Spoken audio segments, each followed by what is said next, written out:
শখ বলে কথা অনেকবার যাইতে পারি ভবিষ্যতে, কিন্তু এইটা তো ফার্স্ট টাইম, তাই আর কি শখ বলে কথা এইটা বললাম। তো আসসালামু আলাইকুম, আপনারা সবাই কেমন আছেন? আমি তো আলহামদুলিল্লাহ ভালোই আছি।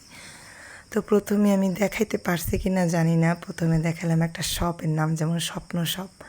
সবারই দেখি অনলাইনে সবাই স্বপ্ন শপে যায়। তো জামাইকে বললাম যে চলো, আমি তো একেবারেই গ্রামের বাড়ি চলে যাব, তাহলে একটু যাই, ঘোরাঘুরি করেছি, গরিব হয়েছি তাতে কী হয়েছে, শখ থাকতে পারে না গরিব মানুষের। তো ওই রকমের আর কি, মানে বাসা দিয়ে বলছি জামাই যে কিছুই কিনবো না, কেনার কোনো দরকার নাই, তাও যে একটু ঘুরে আসি। আমার জামাই বলতেছে ওইখানে কিন্তু অনেক দাম, ব্যাট ট্যাক্স। তো বলি তারপরও চলো যাই, না কিনে কিছু, কিন্তু একটু ঘুরে আসি। মানে আমার জামাই প্রথম বলছে, কিন্তু তারপরে আর কি এরকম আর কি বলতাছে। তো যাই হোক, মানে গেলাম, দেখলাম সব কিছু, একটু দুইটা স্যুপ নিলাম, তো দেখাইলাম এই যে আমার ঝুড়ি, আমার মেয়ের জন্য একটা খেলনা নিলাম। যাই হোক, যাও টুকিটাকি শখ। তারপর বলছি ঘুরবো, কিছু কিনবো না, তারপর টুকটাক ভালোই কিছুই কিনছি, যতটুকু কিনতে পারছি।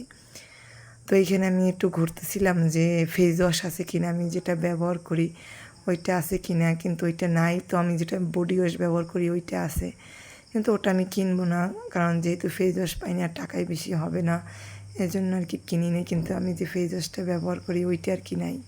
অনেক দিন আগে আমার ফেস ওয়াশটা শেষ হয়ে গেছে, তারপর আর কিনি নাই, টাকা নাই। কিন্তু আজকে যেহেতু আইসি, আর এখানে তো অনেকগুলো নাকি অর্থনৈতিক পাওয়া যায়, মানে ভালো না আর কি, তারপরও পাইনি যেহেতু কিনি নেই। তো সস টস যেটা যেটা আর কি লাগে টুকটাক জিনিস কিনলাম। আর অনেক মশলা ছিল এটার ভিতরে, অনেক পদের সস ছিল।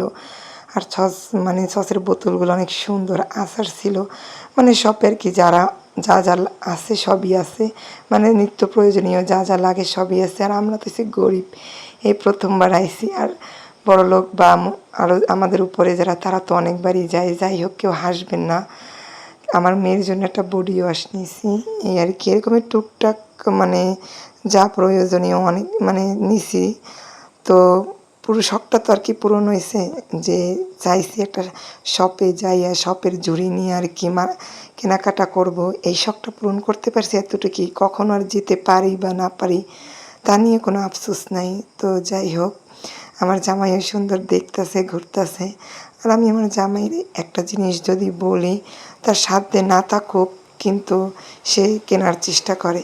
তবে ভ্যাট ছিল না কোনো, এই এই ছিল, মানে যতটুকু মূল্য ওই আর কি, ওই দর অনুসারে আর কি দাম নিছে, ভ্যাট অফার ছিল, ভ্যাট বাদে।